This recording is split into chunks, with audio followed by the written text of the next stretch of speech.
You know, I know they're crazily expensive now, but if you have just 1 ounce of rallying in your blood, you'll go slightly weak at the knees when you first see a 22B.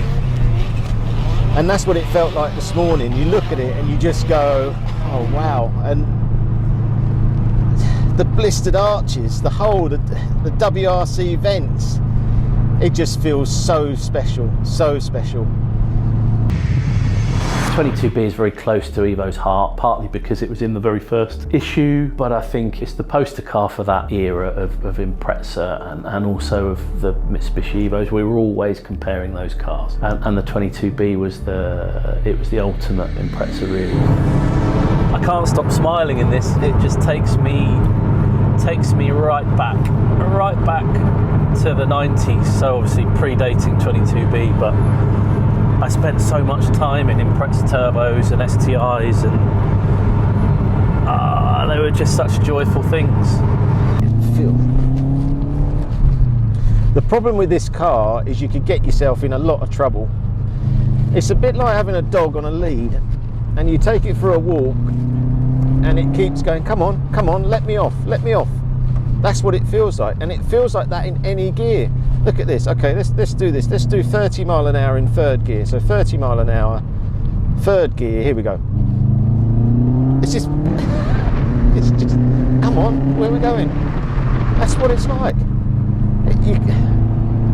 And I was thinking back all those years, like 18 years ago, and they were really good times for me. And I think the business was really, and I think, Christ, going to work, you wouldn't need to have an espresso coffee, I know that, because this keeps you on your toes.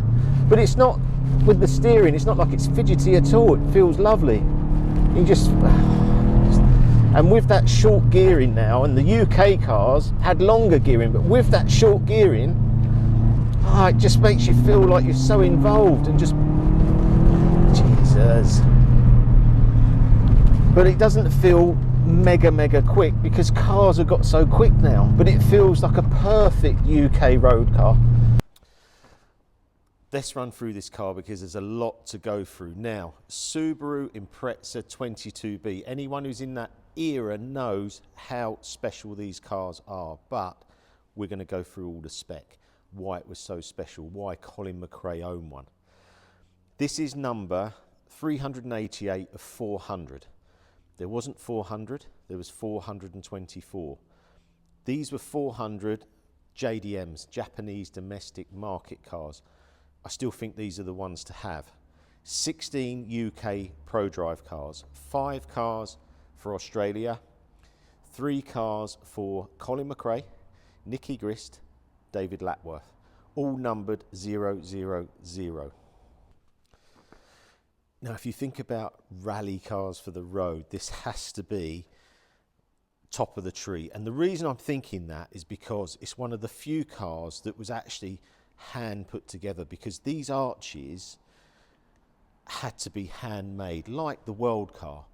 They're actually wider than the World Car. At the time, that was the 1997 World Rally Car. They're wider. The rear wing is bigger. It had to be hand painted because it couldn't go through the normal manufacturing run. So they're hand painted cars. I like that about it. It just makes it that little bit more special. If we start at the front, it's a 2.2. It's got loads of torque down low, but also revs out to almost 8,000 in the red line, which is fantastic for a Subaru. And it's only like 0.2 more, but when you drive the car, it feels special. WRC vents on the fronts, BBS rims, at the time BBS top of the tree. Calipers in red, 4-pot, STi caps on the wheels, really like that. Titanium badges, they're £1,000 each now. So you're getting how expensive these cars get. Back then it wouldn't have been that much.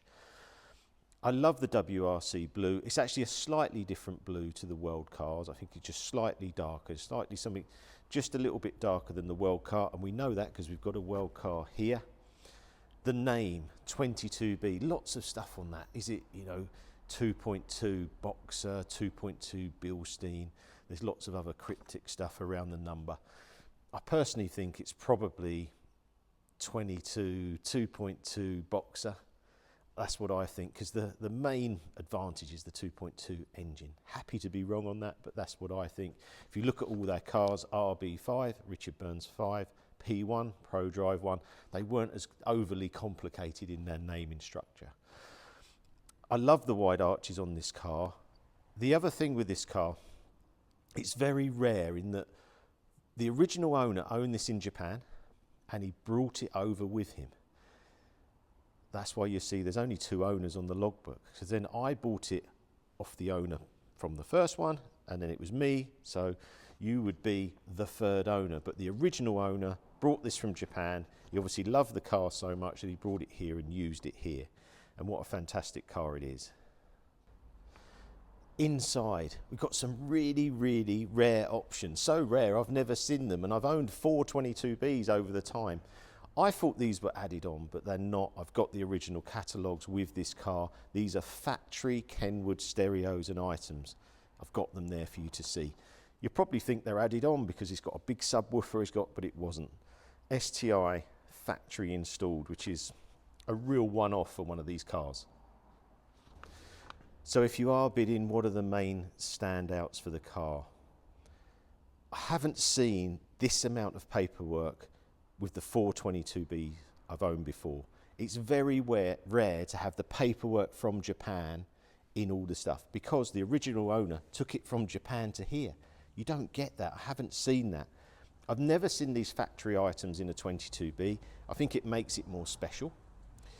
We've just ceramic coated the whole outside. You'll see the invoice there. We've done all the under arches, all underneath. We've put a wax oil on it, a clear wax oil. It's in super condition. It's just been serviced, cam belt done. There's nothing to do with this car.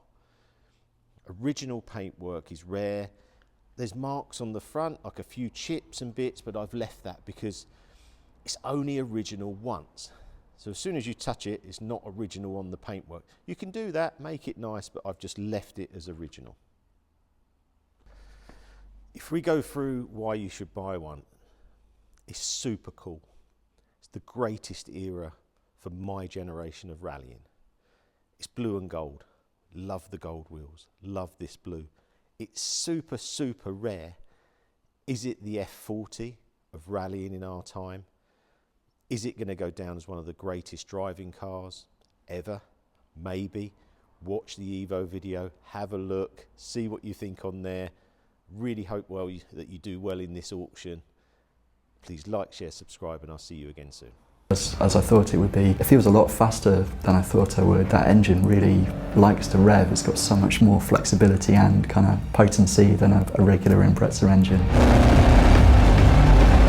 These cars have so much energy, and the 22B is a big ball of energy. It's boosty, but it's tractable. It's revvy, but you don't need to rev it. It kind of has an answer for whatever road you're on and whatever mood you're in and whatever speed you want to carry. It just seems to revel in the road.